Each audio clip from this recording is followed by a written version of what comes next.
Hello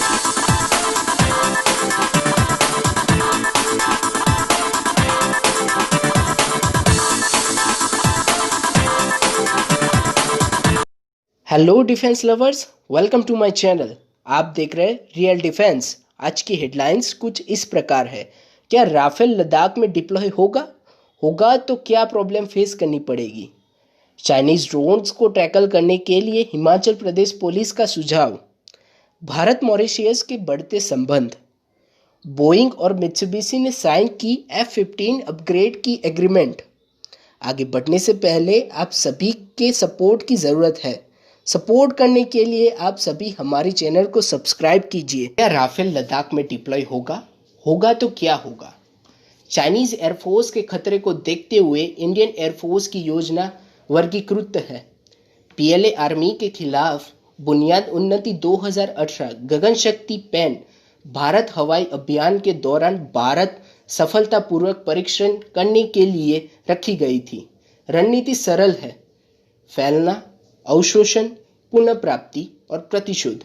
retired air chief marshal BS Dhanoa जैसे वायु योद्धा को पता है कि चीनी भारतीय हवाई ठिकानों के खिलाफ लंबी दूरी से मिसाइल्स हमले को रोकने के लिए बैरेज लॉन्च करेगा।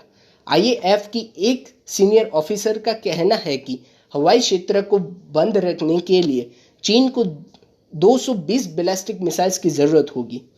इससे पूर्व और पश्चिम भारतीय वायुसेना के संचालन में कोई फर्क नहीं पड़ेगा, क्योंकि सेना के पास लेह से पासीघाट तक संचालित करने के लिए बड़ी संख्या में अन्य हवाई क्षेत्र है।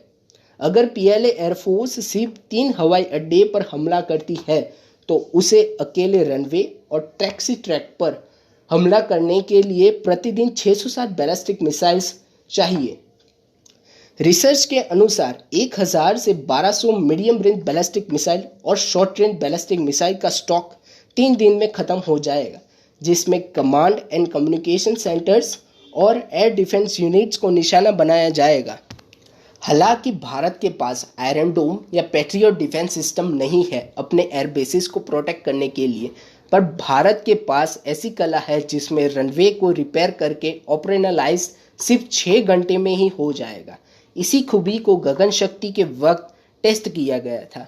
जिस तरह चीन के पास भारत के किसी भी कोने में पहुंचने के लिए मिसाइल्स की रेंज है, उसी तरह भारत के पास भी अग्नि सीरीज की मिसाइल्स तैयार है।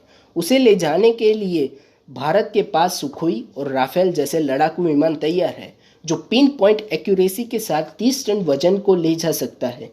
इसी के साथ चाइना को भी नुकसान होगा, भयंकर नुकसान होगा। चाइनीज ड्रोन्स को टैकल करने के लिए हिमाचल प्रदेश पुलिस का सुझाव। सोर्सेज का कहना है कि हिमाचल प्रदेश पुलिस और हिमाचल प्रदेश गवर्नमेंट ने सेंट्रल गवर्नमेंट को चिट्ठी लिखी है। पैनल का प्रेजेंटेशन गवर्नर को भी इन्फॉर्म किया गया है।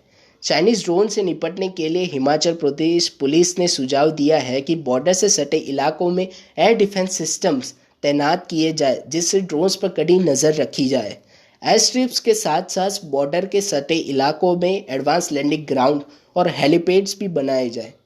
हिमाचल प्रदेश पुलिस का ये भी कहना है कि बॉर्डर से सटे इलाकों में ITBP का ट्रूप्स की तैनाती बढ़ाई जाए, क्योंकि चाइनीज पीएलए गलवान जैसे हिमाकत फिर से ना कर पाए। अगर करे तो उसका मुंह तोड़ जवाब मिले। भारत मॉरिशस के संबंध। इंडिया के डेवलपमेंट एंड सिक्योरिटी कोऑपरेशन के साथ छोटे इंडियन ओशंस के देशों के साथ अपनी नेबरहुड फर्स्ट पॉलिसी का एक महत्वपूर्ण हिस्सा रहा है। कोविड-19 महामारी के बीच स्वास्थ्य से लेकर रक्षा तक के क्षेत्र में डेवलपमेंट का काम जारी है। मॉरिशस को $353 मिलियन का एक विशेष आर्थिक पैकेज का लाभ हुआ है, जिसमें से एक सुप्रीम कोर्ट भवन भी है और सुप्रीम कोर्ट भवन का उद्घाटन गुरुवार को हो रहा है। दोनों देश के पीएम वर्चुअल कॉन्फ्रेंस से उसका उद्घाटन करेंगे। बोइंग और मित्सुबिशी ने साइन की F-15 अपग्रेड का एग्रीमेंट। अमेरिकन कंपनी बोइंग ने Japanese company Mitsubishi heavy industries ने F-15 अपग्रेडेशन का एग्रीमेंट साइन किया। F-15 की मॉडर्नाइजेशन की कॉस्ट लगभग $4.5 बिलियन बताई जा रही है। जापान के पास करीब 98 यूनिट F-15 ईगल के मौजूद है। इसको अब मित्सुबिशी हेवी इंडस्ट्रीज द्वारा मॉडर्नाइजेशन किया जाएगा और बोइंग इसके कंपोनेंट्स की सप्लाई करेगा। इस मॉडर्नाइजेशन में रेथोन AN/APG-82 electronic scan error radar लगाया जाएगा और साथ ही साथ इसकी कॉकपिट भी बदली जाएगी। कॉकपिट में AN/ALQ-239 digital electronic warfare system लगाया जाएगा।